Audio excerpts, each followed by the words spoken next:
Good morning. I'm Robert Summercrast, Dean of the Terry College of Business. I want to welcome you to our October 2009 edition of Terry Third Thursday.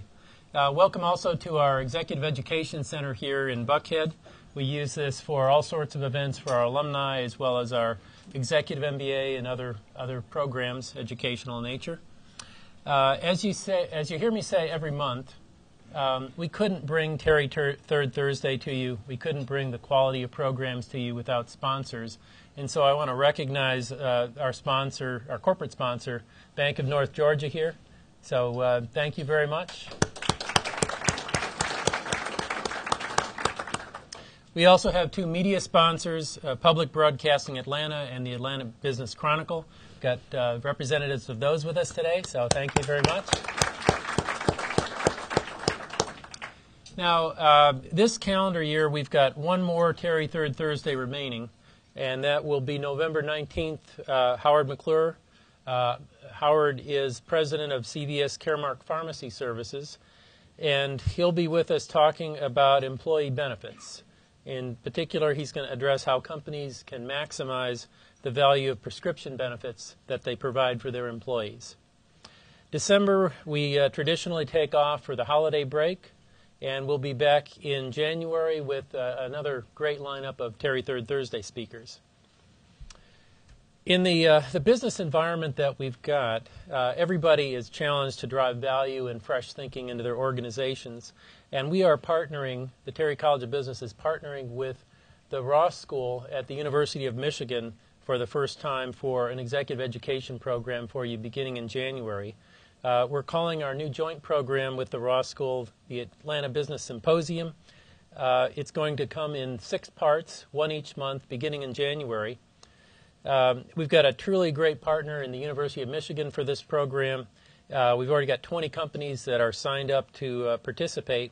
So if you're interested in more information about this, why don't you check with our Executive Programs Office. And I know we've got Charlie over there, Director of Executive Programs, and Dan Stotz is with us somewhere. There he is. So you can ask them for more information about this program. Something more on the fun side. On November 7th, we've got homecoming at UGA. And as is a tradition, the Terry College will have a tailgate in front of Brooks Hall. We'll start 3 hours before game time. We're playing Tennessee Tech, so hopefully we will have a big victory. So please come and join us for some food and drinks and a real fun time on campus. Lewis Brown with us is going to introduce our speaker. Lewis is a 1985 Terry graduate. He was captain of the men's golf team and earned All-American honors. He's now a member of our alumni board, and we appreciate the service he's been giving to us in that capacity since 2004. Lewis worked in the financial consulting for many years and now has his own firm, L.J. Brown Financial Resources. So, Lewis, can I ask you to come up and introduce our speaker? Okay, thanks. Thank you, Robert. Good morning, everybody. Well, it's with great pleasure that I'm here to introduce my good friend Tim Chapman. We've been friends for quite a while and had a business relationship as well. So Tim is chairman and CEO of Stadion Money Management. That's a firm that was quite small about 10 years ago, but today Stadion manages about $2.3 billion of assets, and that number has been growing recently. Stadion's rise to success is a great story of entrepreneurship and entrepreneurial thinking, topics that the Terry College is paying quite a bit more attention to than in the past. While at UGA in the very early 80s, Tim lettered in football as a manager. I recently asked Tim what he actually did at Georgia to earn a letter, and his response was that he just jumped up and down on the sidelines and said, "Go Herschel." Well, I actually did that a few times myself. I think a lot of people here probably did. You'll notice in short order that Tim is not your prototypical money manager, the type of people that you see on CNBC or the type of analyst type people. I also asked Tim what kind of student he was at Georgia, and his response was that he made straight A's, but his B's were crooked. So he's a little different breed. So anyway, how does a football letterman go on, well, I should say a football letterman who really wants to be a stand-up comic, go on to become, or to run a powerhouse money management firm? Well, Tim got his Series 7 while still a student at Georgia, which was, I guess, an early sign that he possessed some exceptional drive, ambition. He founded PMFM, which stood for Personal Mutual Fund Management, in 1991 with his partner Don Beasley. That firm then evolved into what is today Stadion Money Management. But from its inception, Stadion set out to manage money, to manage its clients' hard-earned money in a way that would make investing more tolerable for people. They wanted to take the volatility out, not out, but to minimize the volatility of stock market investing. Tim's probably not going to get up here and brag a lot about how well they've done. Of course, there's a graph right here and you can see, but I'll brag a little bit for him. While the stock market has gone through nearly 50% declines twice in the past decade, Stadion's worst loss ever is less than 14% down, and it is a growth strategy. So as you can see, the Stadion's performance has far outpaced the S&P, or is well ahead of the S&P 500 since its inception. Stadion clients, needless to say, have done very well over time. Stadion has received a lot of national media attention here recently. They've had appearances on CNBC, Bloomberg TV, cover story in Investment Advisor magazine. And Tim, you're quite a media star these days, so congratulations.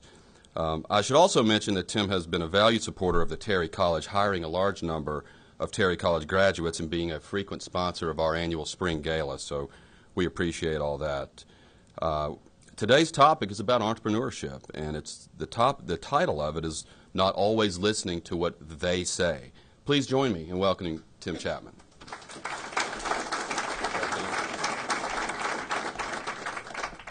Thanks, Alyssa. I appreciate that. My mom made me put that other slide in there. It was not my idea. It is good to be here. It's a real honor. And it's particularly good just being home among friends. I see a lot of friends here, and it's nice to catch up with folks. I was in New York for a couple of weeks, and I was so homesick I couldn't stand it. I was looking for any connection I could find to the South. I went into breakfast one morning and asked the lady if they served grits. And she said, "We serve everybody. Have a seat." Can't wait to get home. I'm going to tell you a little bit about Stadion and about what we've done and that sort of thing, but I don't want to get so deep in the weeds it'll bore you to death. I'm not going to tell you all the details that only my parents like to hear, but I'm going to try to put it in a certain context so that I can talk to you about the lessons I learned along the way as we were growing the company. First of all, you'll see in our collateral material, you've got a fish sort of swimming against the stream. Well, that's been true of our culture. We've always done things a little differently from what maybe the industry thought we should do. And it started, as Lewis mentioned, I got my Series 7 when I was still in college. Now, let me tell you, if you'll indulge me just a minute, I want to make a couple introductions, some special people I have with me. My youngest daughter, Hannah hates it when I tell people she's the only one of our 4 children who didn't graduate from high school. Of course, she's still in high school. That's the problem. She hasn't had a chance yet. But Hannah's a senior in high school and hopes to be at UGA in the fall. And then my wife, Leah, is a Terry College graduate. Our oldest daughter, Amy, is an honor graduate from the Terry College. But I have to confess something to you. I never graduated. I was not in the Terry College, but let me tell you how all this happened. Leah and I was in arts and sciences to begin with, headed towards journalism. I was going to be the next Keith Jackson. I wanted to call football games, right? And Leah and I fell in love in school, and I told her dad we wanted to get married. And he said, "Okay, what are you going to do for a living?" I said, "I'm going to be the next Keith Jackson." And he said, "I don't think so." He said, "You really need a business degree if you're going to marry my daughter."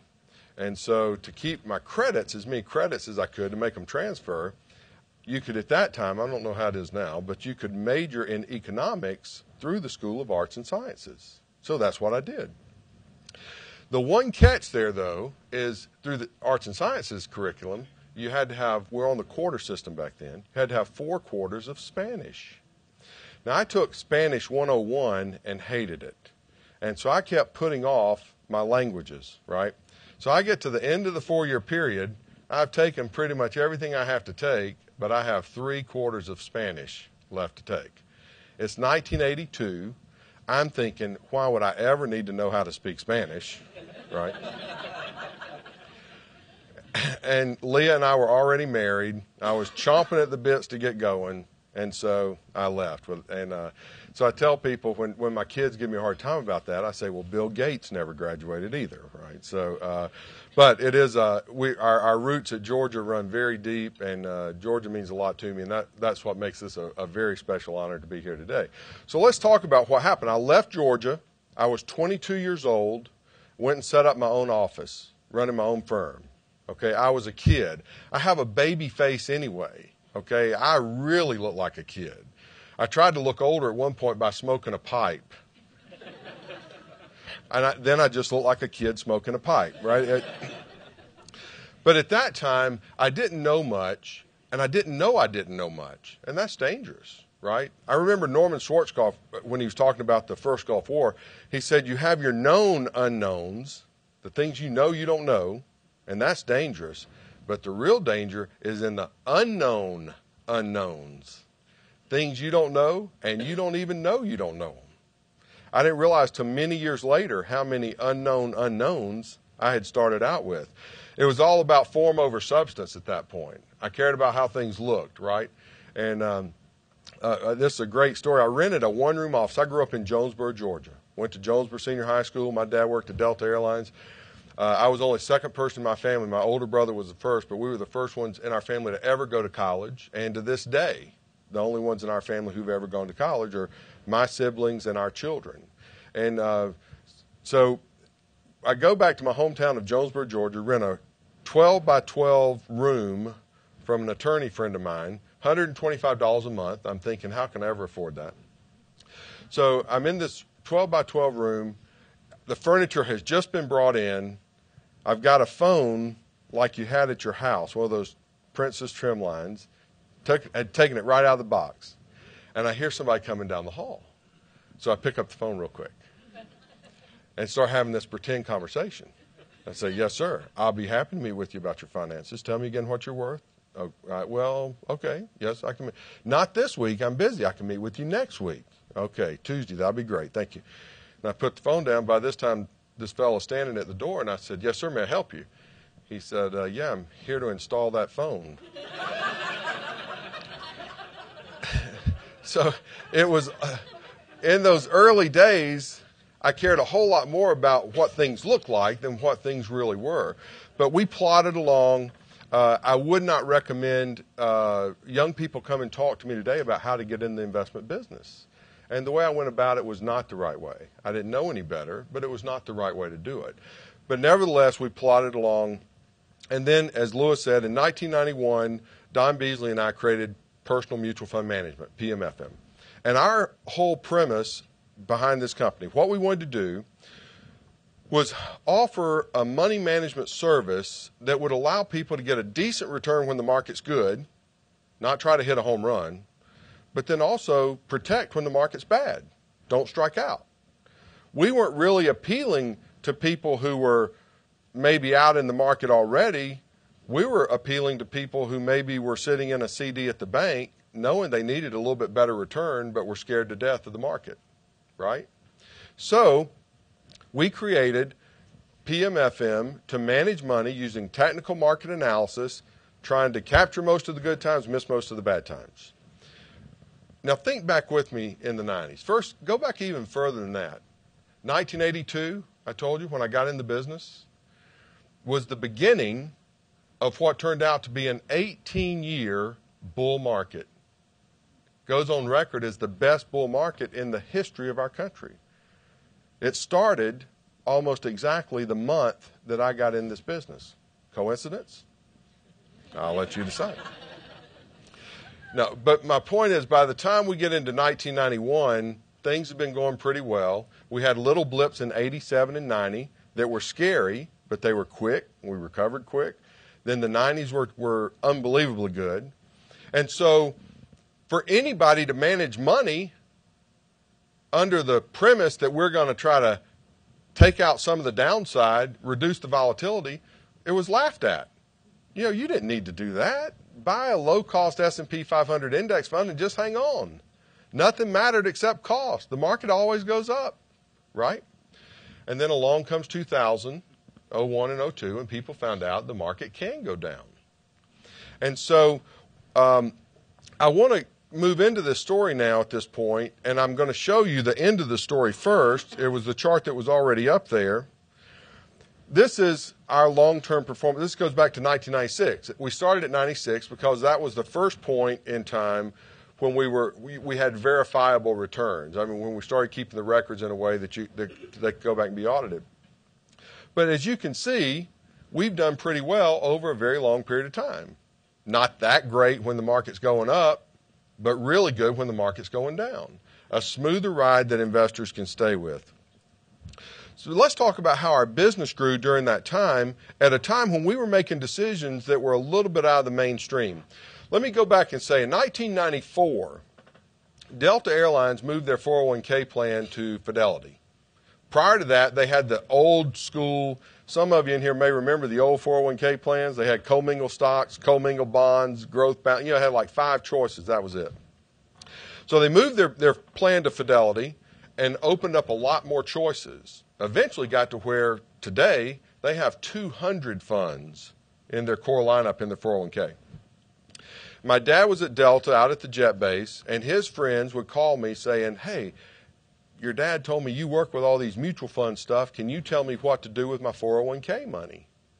And so in October of 1994, I started writing a newsletter just for Delta Airlines employees, just for their 401k. And it became a big hit. It was $49 a year. In fact, my dad told me, he said, listen, why don't you tell people it's $59 a year and you're giving them a $10 airline discount? Anybody who's ever been around the airline employees understand that. They're always asking for that airline discount. Every hotel, do you have an airline discount? So we started this newsletter, $49 a year, and it became very successful. But almost immediately, subscribers to the newsletter started calling saying, would you just manage it for me? I don't want to read the newsletter. If I give you my Social Security number and my PIN, would you just log in and make the change for me? And so we started doing that in 1995.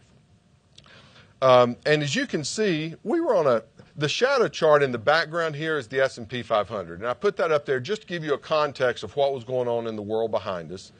And here we are, 1996, we had about $24 million. We've been in business for 5 years, had about $24 million in assets under management.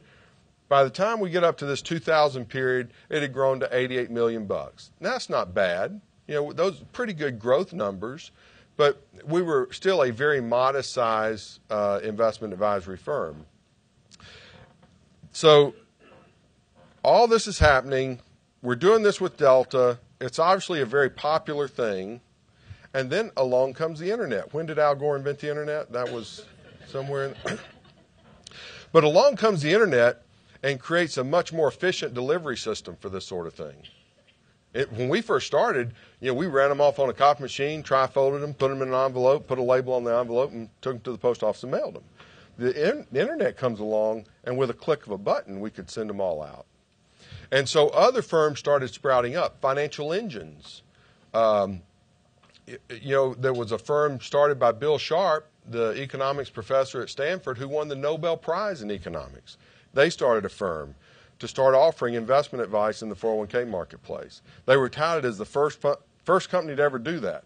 And I'm thinking, whoa, right here in Jonesboro, Georgia, we've been doing it for 5 years, right?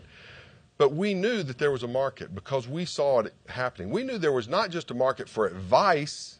Listen to me now. Advice means just telling people what to do. We knew there was a market for management, for doing it for them. And so we created what at that time was called 401k Toolbox.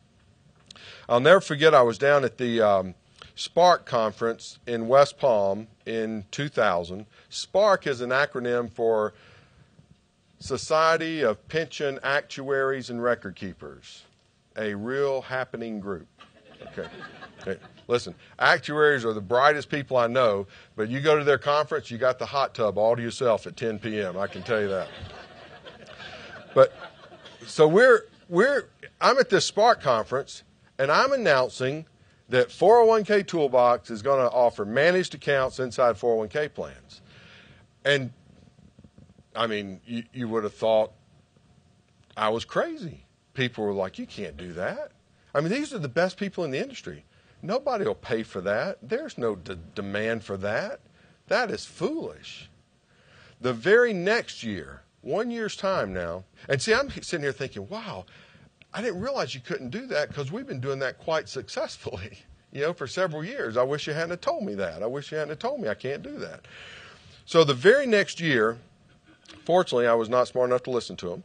The very next year, I go back to the same conference, and I was on a panel with the head of Morningstar's Retirement Services Division, John Rinkenthaler, and I was taking the position, he was taking the position that just providing advice was sufficient, and I was supposed to be the advocate for saying, no, you need to take it a step further and have managed accounts.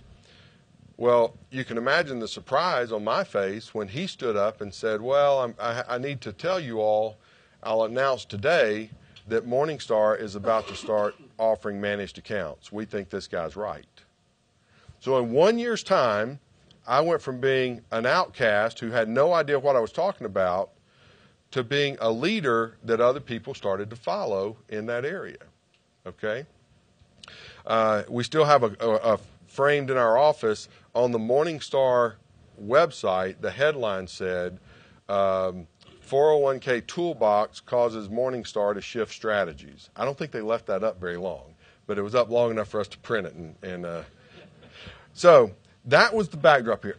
Along with about that time, the market also started going bad, right? March of 2000, since then it's been tough. And so now, not only are we in gear with what we're doing on the 401k side, the market is turning down, and we start looking prettier and prettier. We made it through that 2000, 01, and 02 period with a positive return. Our clients didn't have any losses. We made it through that 3-year period with a positive return. And the other thing that happened right here, and I'm just trying to talk about the major inflection points. You all know when you live life, there's a lot of details in this thing day by day. But the other thing that happened here is as we launched 401k Toolbox, I was thinking we were just going to replicate what we'd done all those years with Delta. But instead, where it took us, and as I tell you this, think back to the verse in Proverbs that says, a man plans his way, but the Lord directs his steps, right? And that's true in my case. I'm thinking we're just going to replicate what we've done with Delta. But we ended up meeting an executive with Lincoln Financial, and they had a 401k product that was not doing so well. And he said, if we can take your advice product and bolt it onto our 401k product, it may help us gain traction in the marketplace. And it did. So we became more advisor-focused than client-focused. We wanted to get our story out to advisors. And so the growth chart took a little better slope. By sometime in 2007, we were at the $1 billion mark. Now, that's pretty good also. I mean, I don't know. I've seen the numbers. 2% of all the firms in the country ever make it to $1 billion as far as investment advisors. So we were proud of that. And then, obviously, 2008 came along. We really became prettier during that stretch.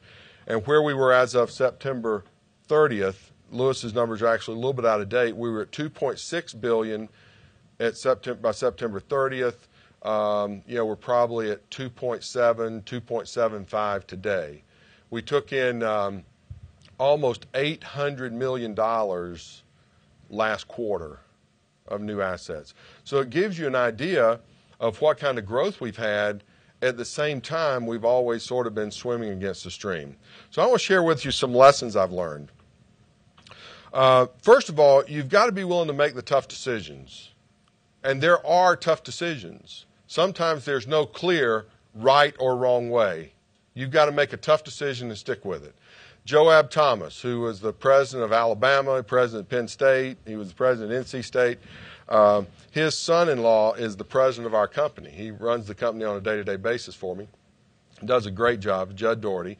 But he told me that Joab gave him this management advice one time. Rule number 1, if you have to eat a frog, don't spend too much time looking at it. Think about it. Those tough problems, the more you stare at them, they don't get any easier. In fact, a lot of times, the more you stand there looking at it, the more difficult it becomes. If you have to eat a frog, don't spend too much time looking at it. Rule number 2, if you have to eat 2 frogs, eat the biggest one first. Sort of simple, but that's pretty good advice. Don't spend too much time looking at it. If you got to eat 2 of them, eat the biggest one first. You also have to believe in what you're doing and believe in yourself. Believing in yourself is important. And let me tell you, I'm just sharing my perspective here. I'm not saying my view is right or wrong. Perspective is an interesting thing. Let me take a little aside here. Perspective is a very interesting thing. 2 people can look at the exact same circumstance and come to a different conclusion. And I'll give you an example. I was coming out of a convenience store the other day with a Snickers bar, because I love Snickers bars. And Leah, my wonderful wife, is always after me to eat healthy, lose weight, and she sees me with a Snickers bar and she said, "You have no discipline." And I said, "That's not true. You don't know how many I wanted." Right? From my perspective, I was doing a good job. Well, as I share all these things with you, I'm simply telling you from my perspective. You have to believe in yourself. Now, there are a lot of people out there who talk about the importance of setting goals. And I don't want to dismiss how important that is, but it's not really my personality. My personality, instead of setting specific goals, writing them down, reading, putting them on my mirror and all that, nothing wrong with that. But my belief is you get up every day and do the best you can. The golf psychologist, Lewis is a great golfer. He'll tell you all the golf psychologists, when they're trying to help you overcome the yips or whatever putting woes you have, they tell you just the opposite. Don't focus on the outcome. Focus on the process. All you can control is the process, and you get too overwhelmed with the outcome. Well, my belief is you get up and you block and tackle every day. You do what you have to do every day. And where that takes you can be very successful. But again, that's just my perspective. I think you have to believe in yourself, though. You have to believe in your ability to get it done. I love the story of Roger Bannister, and I know most of you have heard it. If Harvey Mackay in his book, Swimming with the Sharks Without Being Eaten Alive, spent a lot of time talking about Roger Bannister. But for years, for decades, people thought it was impossible to run a sub 4-minute mile. They thought our bone structure was wrong, our lung capacity was not great enough, that it was just humanly impossible, that you could not run a sub 4-minute mile. But on a cold, gray, rainy day in 1954 in Oxford, England, young medical student Roger Bannister proved him wrong. He ran a mile in less than 4 minutes. That's a great athletic feat. Sports Illustrated named him Sportsman of the Year. It made news all over the world. But let me tell you what's interesting about it. The next year, 17 other runners ran a sub 4-minute mile. 2 years later, 300 runners ran a sub 4-minute mile. Nothing had changed except they were training, believing that they could run a sub 4-minute mile. At the Olympics in Beijing, the 400 meters, which is the equivalent of a mile, roughly, somewhere. I missed that day in class. Think about this, though. In Beijing, the person who finished dead last was a sub 4-minute mile. Nothing's changed except the belief that it can be done. So you have to believe in yourself. Secondly, you've got to believe in what you're doing. If you don't really believe in what you're doing, if you don't believe in your mission, it's hard to have the passion to fight through the battles that you have to fight just to get where you're going. Because it's not easy. It's not easy. Another great story. There were 3 guys working Fellow walks up, sees him, asks the first guy, what are you doing? He says, I'm laying bricks. So he asked the next guy, what are you doing? And he said, I'm building a wall. And he asked the third guy, what are you doing? And he said, I'm building the most magnificent cathedral you'll ever see. Now, at that moment in time, they were all doing the same action. They were all going through the same process. One of them had a bigger vision for where that was going to lead. You've got to believe in what you're doing to be able to build that cathedral. And then last, you've all heard bumblebees can't fly. That was proven by some guy in Sweden in the 1930s. Made all the calculations and said it's impossible for bumblebees to fly. Here's the problem. When they would walk outside, they'd see bumblebees flying. Now, mathematically, he'd proven it, but you see bumblebees flying. Doesn't quite reconcile. Well, what this guy didn't know, just because the body of knowledge had not grown to that point yet, he was making his calculation on a fixed, smooth wing, just like with an airplane, and there was just no way, with the weight of the bumblebee, that those wings would do it. It was about 40 years later, when someone was really studying the flight of insects, that they discovered 4 wings flapping together very fast created enormous lift, enough that even a bumblebee with those little wings and big body, that even a bumblebee could fly. Now, do you think the bumblebees sat around for 40 years walking everywhere they were going, saying, you know what, that really smart person said, I can't fly? No, it didn't happen. That didn't happen. The bumblebees didn't let some smart person take away their ability to fly. And so the message I want to leave with you today, you don't have to listen to what they say. They don't always know. You just fly. Whatever your dream is, you fly, because you can do it. If you believe in yourself, if you believe in what you're trying to accomplish, just fly. Don't let other people hold you back with what they say. So I appreciate you having me. I have we have time for questions? Yeah, we've got time for a few questions.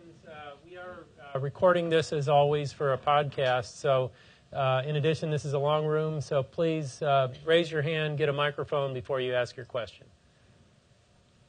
Yes, sir. How do you decide what to invest in? Maybe you could repeat. Well, there's a lot of prayer. His question was, how do we decide what to invest in? Actually, there's really two parts to our model. We have the big macro view, where we're deciding how much exposure we want to have in the market at all. And then the second thing, directly to your question, is we only use ETFs, exchange-traded funds. For those of you who don't know about it, ETFs are like mutual funds that trade like a stock. They're repriced every 15 seconds. So you can buy the S&P 500 or the Dow or the NASDAQ or healthcare, technology, or whatever. And we have a way of, we rank those and we concentrate in the sectors of the market that are doing best and avoid those that are doing worst. So the way we decide is a very dynamic, ongoing kind of basis. What we're in right now might not be the kind of things we would be in 6 months from now. We're totally, our method of investing is often referred to as tactical, unconstrained. The portfolio is changing based on market conditions, and we're unconstrained, meaning we can buy large cap, small cap, growth, value, international. We can buy whatever we want to buy.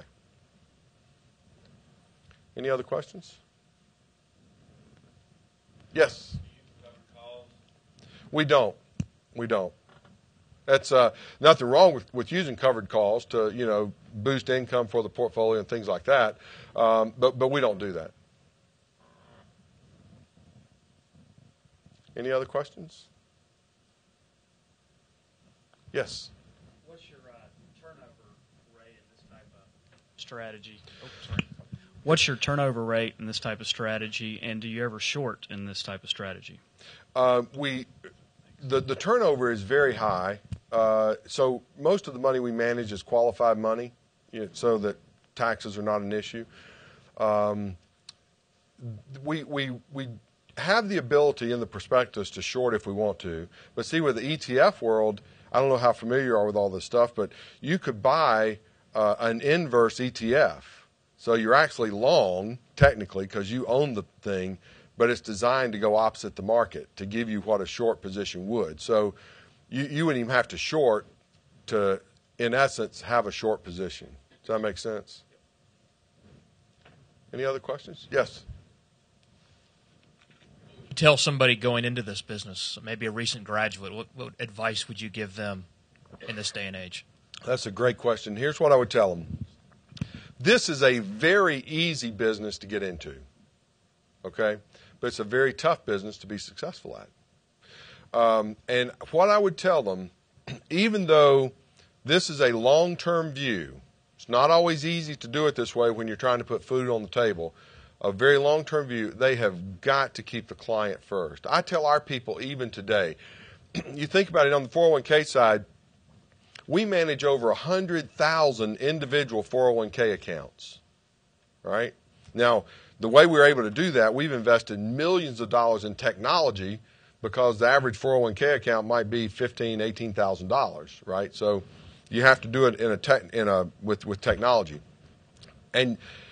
But yet, I remind them all at the office that there are people behind those numbers. You know, there's a single mom out there working, scraping to put $25 away so that maybe someday she'll be able to retire.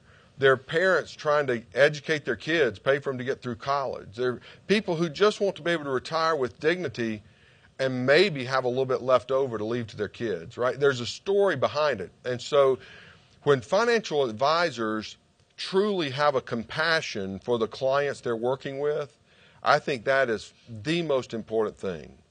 And that's what I tell people. If I know people in this business who are very analytical. Our business is about numbers. But I have never yet had a client tell me that they were looking for a low beta, high alpha, high R2 strategy. They don't talk about that stuff, where they are on the efficient frontier. They think the efficient frontier is a John Wayne movie. They have no idea what you're talking about. What they do say when you talk to them is, I want to be able to retire. I want to educate my kids, right? And we get focused on all that other stuff. So my advice to a young advisor, never lose sight of the fact that there is a person on the other side of that statement, and they have their goals and dreams and problems and, their emotions and that sort of thing, and you've got to be a good people person and have compassion for that person first and foremost. Yes?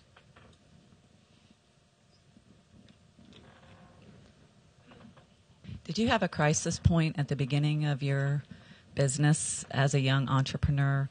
And if so, what advice would you give to other young entrepreneurs trying to do something similar, swimming against the flow? Yeah. Ooh. I don't think I could tell you about just one crisis point. There are obviously day-to-day challenges. It's interesting now when people will look back and they'll say, wow, you have it made. Your business is great. And they have no idea those early days. I'll give you an example of the kind of work and dedication. And as I tell you this story, I'm not complaining. I was very willing to do it. But I really didn't know. In my early 20s, I was new in business and trying to figure out where I wanted to be, really. I was doing the financial planning kind of stuff. I read Donald Trump's book, The Art of the Deal. Anybody else read that book? I was going to be the Donald Trump of Jonesboro, Georgia. That was my goal. And since Jonesboro, Georgia had no high-rises, I had a really good shot at being the first one. But I read the book. I really was enamored with real estate. That was before FIREA passed. For you bankers in the room, you know what I'm talking about, the 86 tax law. Real estate partnerships were all the rage. So I thought, I'll start doing my own real estate partnerships. And I did. I was 25 years old when I did my first real estate limited partnership. And that got me interested in it. Well, I found out that Jack Nicklaus was going to sell 5 office buildings on Mount Vernon Road in Dunwoody, Georgia. This was before Georgia 400. and a great location. So he owed $1.5 million on the property. They really wanted to sell him. Fulton Federal held the loan. Any of you Fulton Federal alums in here, you'll appreciate this story. So I sent a contract. I was probably 26 at this time. Sent a contract to the president of Golden Bear International in West Palm, offered him $1.5 million, the exact payoff on the loan. Fulton Federal, he accepted the contract, which shocked me. And then, even more shocking, Fulton Federal loaned me $1.5 million because the properties were worth a lot more than that. I remember when I went home, Leah said, "Didn't it make you nervous signing a loan for $1.5 million?" And I said, "No, but it should have made them nervous." Yeah. But so here I am now with these 5 office buildings. I'm the leasing agent. I'm the cleaning person. I'm everything. We lived at that time in McDonough, Georgia. So I would come home at night. Our children were very young. We'd get a neighbor to come by and sit with the kids. Leah and I, about 9 o'clock at night, would drive from McDonough, Georgia to Dunwoody, Georgia, clean those 5 office buildings, drive back home, get back in the wee hours of the morning. And it was a lot of work, but let me tell you. And again, I think this is the way the Lord kind of provides stuff over time. Every couple of years, I was able to sell one of those buildings and make enough money to live off of as our business was continuing to grow in the early days. Most people never see that. They never see the work that goes behind the scenes. But I don't know that there's any one critical decision. It was a series of decisions, just like if you've read the book Good to Great. There's a series of things. And then sure enough, that flywheel effect actually does start to take hold, But early on, it's a challenge. And you have to be passionate about it to be willing to fight through all the problems you have to fight through. Did I see another hand back over here?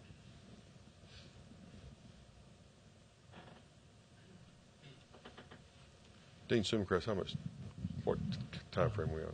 Still got Okay, Tim, at the heart of your success really is that you've managed money in a way that's counter to the way the industry really says that you've got to do it, because you're tactical, which means you don't buy and hold. But that's market timing, and everybody thinks market timing is taboo, and that's changed a little bit over the last 1.5 or 2 years. But what would you say to everybody who still thinks that, or they've been conditioned to think that market timing is a bad thing? Oh, good question.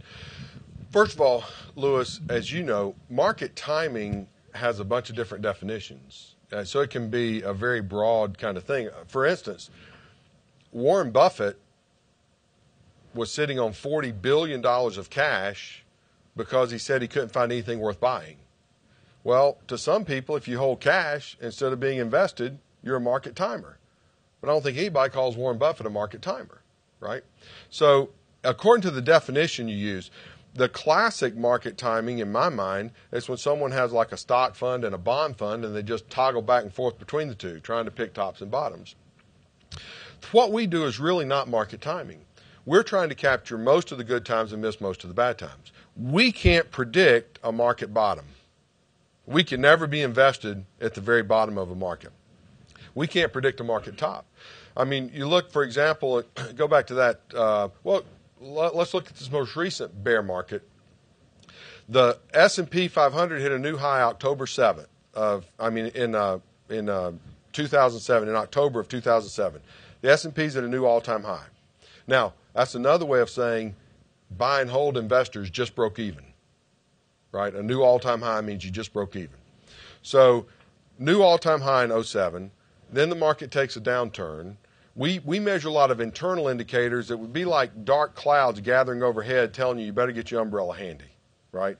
So we were prepared. We didn't predict we were headed for a bear market, but we were prepared. And when the market had gone down a certain level, we have stop losses, and we moved to safety. And as we know now, it continued to go down. So it was not a matter of predicting and trying to pick a top. It was just a safety measure in there that we're not going to let it get too far away from us. If we'd have been wrong, if we moved to safety and it turned back up, we'd just have to get back in. It's a price you pay of doing what we do. So we can't predict the market. Maybe some people can. We're not smart enough to. But we can capture most of the good times and miss most of the bad times. And in doing that over a long period of time, we think that makes sense for clients, particularly as they're nearing retirement or in retirement. Okay, is there time for one last question?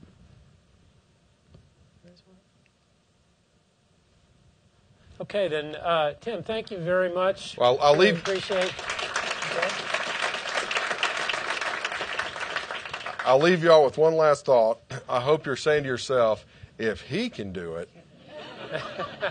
Thanks for having me here. Tim, wait a minute.